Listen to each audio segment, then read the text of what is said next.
Whether it's loss, financial struggles, loneliness, health issues, breakups, or anxiety, there comes a time in all our lives when we face something so difficult that we ask, why would God let this happen to me? Why doesn't He take me out of this terrible situation? This question has many layers, but to uncover the core issue, let's look at someone like Paul. Paul was imprisoned for much of his time as an apostle of Jesus. He endured unimaginable suffering, and tradition even suggests that he was eventually beheaded. Yet, in the middle of all of this, Paul wrote things like, "We can rejoice too when we run into problems and trials, for we know that they help us develop endurance." Romans 5:3. It's easy to think, well, of course Paul can say this. He's Paul. But notice that Paul didn't write, "I can rejoice." He said, "we." This begs the question, what did Paul see in his suffering that we're missing? It's simple. Paul understood that as Christians, we all face three key choices in how we respond to trouble. Our first choice to make is respect or rebellion. When life falls apart, we can either respect God's discipline or rebel against it.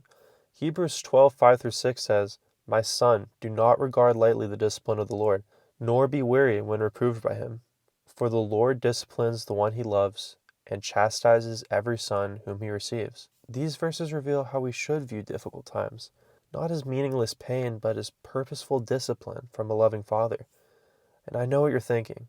Are you kidding me?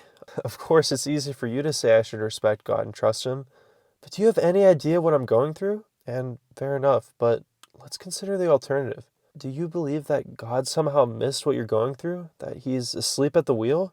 If you think your suffering is meaningless, you'll turn against God, letting thoughts of rebellion poison your mind. Once you start judging God's existence and love for you by the weight of your problems, you've stepped into very dangerous ground. Instead, what if your pain isn't meaningless? What if it's something God is using for a greater purpose? He's not punishing you, He's shaping you. As Matthew 7:11 reminds us, God is far greater and wiser than any earthly parent. He knows exactly how to mold you through this trial. To make it through, you need to trust Him and respect His perfect process. The second choice we face is between pursuing holiness or chasing happiness. What makes trials often so difficult is the loss of happiness. We mourn what once was. In these moments, we can either idolize our past, clinging to that fleeting happiness, or embrace the greater purpose God is working in us. Hebrews 12:10 says, "They disciplined us for a little while as they thought best, but God disciplines us for our good, in order that we may share in His holiness." While trials aren't necessary for holiness, they're often the fastest way God shapes us. This is why the apostles could rejoice even in their darkest hours. It's not that suffering is enjoyable, it's that suffering reveals what's in our hearts, giving us an opportunity to surrender those things to God. If we truly desire to be more like Jesus, we must accept that suffering is a part of the journey.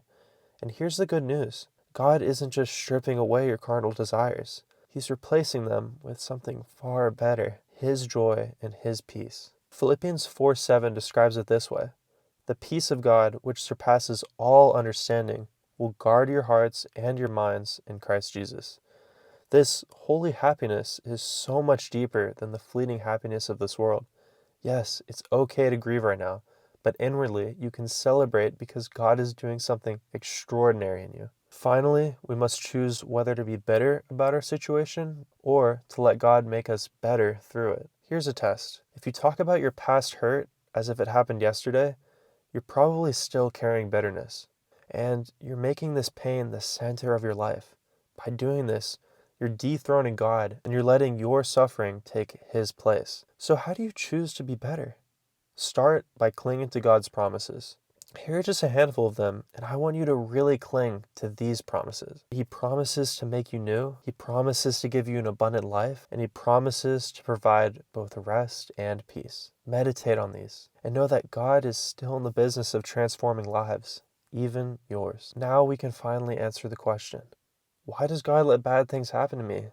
Why does He allow me to go through trials? It's because you're His.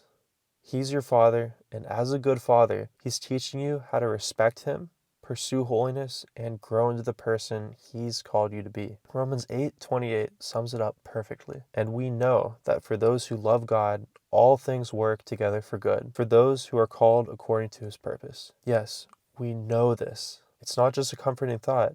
it's a promise. This ministry is viewer funded, so if you'd like to support it, please consider donating. Thank you.